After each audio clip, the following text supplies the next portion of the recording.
The banking Guru channel में आपका स्वागत है। आज हम अपनी इस वीडियो में रशिया यूक्रेन वार के बाद के सिनारियो के ऊपर डिस्कस करेंगे कि what are the next triggers जो हमें देखने चाहिए और जो हमारे पोर्टफोलियो को इम्पैक्ट कर सकते हैं। मोर और less the defence war Russia और यूक्रेन की हम कह सकते हैं it is now coming down. Fourth round के डिस्कशंस चालू हैं, कुछ ना कुछ इम्प्रूवमेंट डिस्कशंस में दिखाई दे रहा है। वी होप कि the defence war will be slow down and slowly खत्म हो जाएगा। But the impact of this Russia Ukraine वार, जो इकोनॉमिक वार चालू हुआ है, वो अभी काफ़ी देर तक चलेगा। Economic sanctions bye European countries, US and counter sanctions and restrictions bye Russia, ये सब चालू रहेगा और उसका इम्पैक्ट हमें over a longer period of time हमें दिखेगा। तो इन सब चीज़ों का आज हम अपने वीडियो में देखते हैं कि हमारे पोर्टफोलियो पे ये सब चीज़ें कैसे इम्पैक्ट करती हैं। स्टार्ट करते हैं। जो इमीडिएट ट्रिगर है, यूएस रिजर्व बैंक है, वो अपने रेट्स बढ़ाने वाला है कल या परसों 0.25 बीपीएस और 0.50 BPS, whatever it is, but they are going to increase the rates. अब उसका इम्पैक्ट क्या पड़ेगा?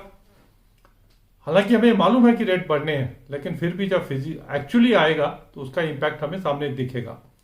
कुछ दिखना शुरू हो भी गया है, जैसे बॉन्ड यील्ड्स यूएस में बढ़ने शुरू हो गए हैं। उसका क्या इम्पैक्ट होगा? बॉन्ड यील्ड बढ़ने से जो इमर्जिंग मार्केट्स में पैसा लगाया जाता है वो वापस शिफ्टिंग शुरू हो जाएगी डेवलप कंट्रीज में। यानी इंडिया को जो एफआईआई की इन्वेस्टमेंट आती है वो थोड़ा कम हो सकती है, स्लो डाउन हो सकती है। इन्फ्लेशन भी बढ़ रही है, यूएस इन्फ्लेशन 40 सालों के हाई स्तर पर है, उसका भी इम्पैक्ट हमें दिखेगा। उससे यूएस मार्केट अट्रैक्टिव हो जाती है और जो इमर्जिंग मार्केट्स में रिटर्न्स मिलती थी वो कम हो जाती है। इसलिए एफआईआई की एक्टिविटी जिन शेयरों में है वहां पर हमें थोड़ा एक्टिविटी कम दिखेगी। अब इसी का इम्पैक्ट इंडिया में अगर देखें तो अगर यूएस में इन्फ्लेशन हाई है, बॉन्ड यील्ड्स इंक्रीज हो रही हैं और उनमें डेट में इन्वेस्ट करना इतना अट्रैक्टिव नहीं आ रहा है, या ऑलरेडी जहां इन्वेस्ट किया हुआ है उसमें लॉसेज आ रहे हैं, क्योंकि बॉन्ड यील्ड्स इंक्रीज होने से नेट एसेट्स वैल्यू जो है म्यूचुअल फंड जिन्होंने बॉन्ड्स में डेट में इन्वेस्ट किया हुआ है वो कम हो जाती हैं, तो उसका इंपैक्ट हमें यहां भी इंडिया में भी दिखेगा। इंडियन सिनारियो की बात करें, इन्फ्लेशन 6.07% इंक्रीज होके आई है। आगे भी इंपोर्टेड इन्फ्लेशन और हमारे इंटरनल भी इन्फ्लेशन बढ़ने के पूरे चांसेस हैं। हालांकि रिजर्व बैंक की बॉडी लैंग्वेज ये शो कर रही है every time whenever there is a meeting कि हम इन्फ्लेशन को कंट्रोल कर लेंगे, लेकिन going ahead it will be difficult for Reserve Bank to control the inflation. उसके भी कई कारण हैं, जैसे एलआईसी के आईपीओ से गवर्नमेंट को 63,000 करोड़ मिलने थे, वो इस फाइनेंशियल ईयर में नहीं मिलेंगे। उससे डेफिसिट फाइनेंसिंग, जो बजट में डेफिसिट फाइनेंसिंग होती है, फिस्कल डेफिसिट जिसे हम कहते हैं, वो इंक्रीज हो जाएगा और उसकी वजह से वो भी इन्फ्लेशनरी रहता है। होता क्या है, more money in the market और less goods available to buy that, तो उससे इन्फ्लेशन बढ़ जाती है। अब जब इन्फ्लेशन बढ़ती है उससे क्या होता है कि कॉस्ट ऑफ फंड्स इंक्रीज हो जाता है। जो कंपनीज ज्यादा डेट लेके अपना काम करती हैं, बोरिंग से अपना काम करती हैं, बैंकों से उधार लेके, मार्केट से उधार लेके काम करती हैं, उनकी कॉस्ट ऑफ बोरिंग बढ़ जाती है। In turn cost of manufacturing भी बढ़ जाती है। जनरली मैन्युफैक्चरिंग कंपनीज में बोरिंग्स ज्यादा होती हैं, इसलिए उनके ऊपर इंपैक्ट ज्यादा पड़ता है। आईटी सेक्टर में इतना वो कैश रिच रहती हैं और आईटी सेक्टर का इंटरेस्ट इंक्रीज होने से कुछ इम्पैक्ट नहीं पड़ता है, रादर बहुत कम इम्पैक्ट पड़ता है।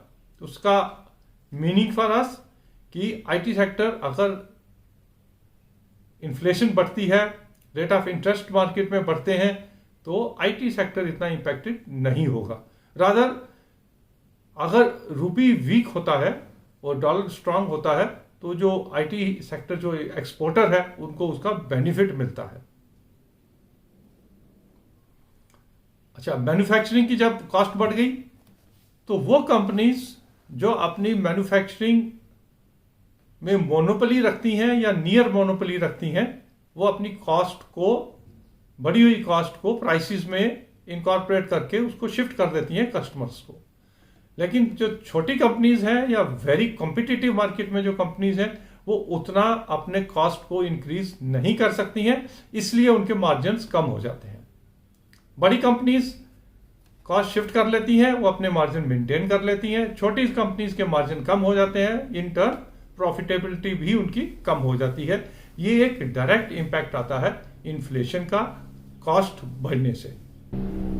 इसी तरह अगर बैंकों पे देखें तो जो स्ट्रांग बैंक है, गुड बैंक है, वो अपना नेट इंटरेस्ट मार्जिन मेंटेन कर लेते हैं। रेट ऑफ इंटरेस्ट डिपॉजिट पे बढ़ा और रेट ऑफ इंटरेस्ट एडवांसेस पे भी बढ़ा लेते हैं, वो अपना मार्जिन मेंटेन कर लेते हैं।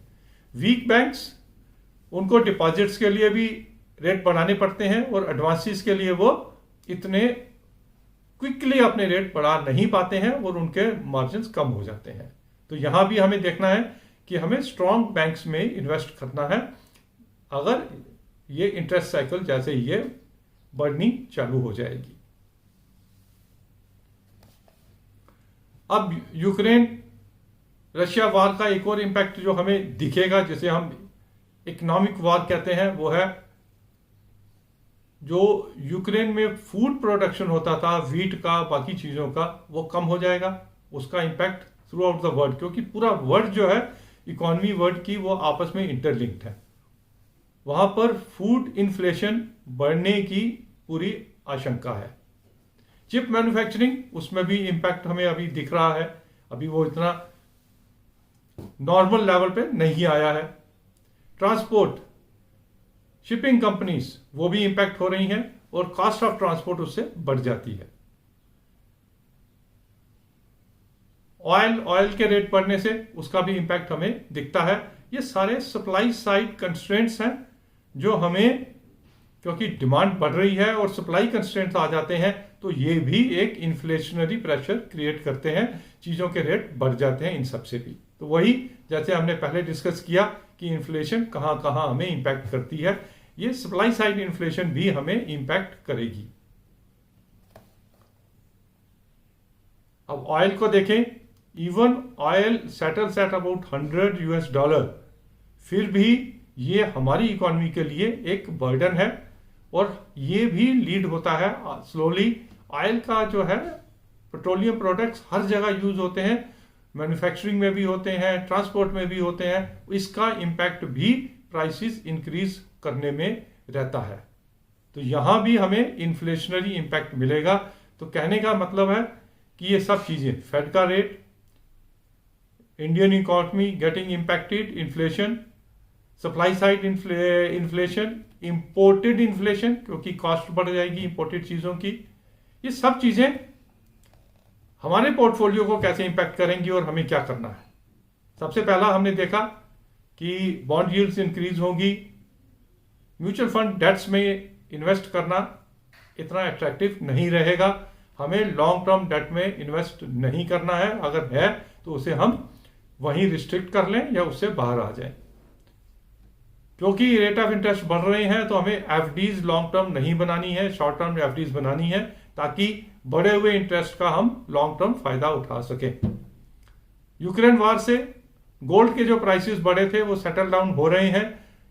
जैसे ही सेटल डाउन होते हैं हम दोबारा अपना 10% पोर्टफोलियो गोल्ड में इन्वेस्ट कर सकते हैं। अगर हमने ऑलरेडी जो हमारे पास पोर्टफोलियो था गोल्ड में उसको एनकैश किया जब गोल्ड के रेट्स बढ़े थे। हाई डेट कंपनीज को हमें अवॉइड करना है। आईटी सेक्टर में हम फर्दर इन्वेस्ट कर सकते हैं। स्ट्रॉन्गर कंपनीज में इन्वेस्ट करना है जो इन्फ्लेशनरी प्रेशर की वजह से कॉस्ट बढ़ना अपना शिफ्ट कर सके प्राइस में इनकॉर्पोरेट करके। तो ये थी हमारे एक एनालिसिस जो अगले कुछ समय के लिए ये ट्रिगर हमारे लिए रहेंगे और ये हमारे पोर्टफोलियो को, डिफरेंट कंपनीज को कैसे इंपैक्ट करेंगे, ये हमने डिस्कस किया। Next we will be discussing, जैसे ही फर्स्ट वीक ऑफ अप्रैल बैंकों के फर्स्ट क्वार्टर रिजल्ट्स आने शुरू होंगे तो हम उनको एनालाइज करेंगे। लेकिन अभी के लिए बैंकों में इन्वेस्ट करना, स्ट्रांग बैंकों में इन्वेस्ट करना आज भी हमें अच्छी रिटर्न देगा। बाय 15th ऑफ अप्रैल जब बैंकों के एक्चुअल रिजल्ट्स आएंगे तो आई एम श्योर कि bank Nifty as well as the strong banks वो दोबारा हमें हाईएस्ट लेवल पे दिखेंगे। 52 वीक हाई के रेट्स पे हमें दिख सकते हैं। Thank you very much for watching this small video on beyond Russia-Ukraine war, what are the triggers and how these are going to impact our portfolio. Thank you very much for watching this video. Please subscribe to our channel so that in future also we can bring some good analysis for you on banking and finance related topics. Thank you.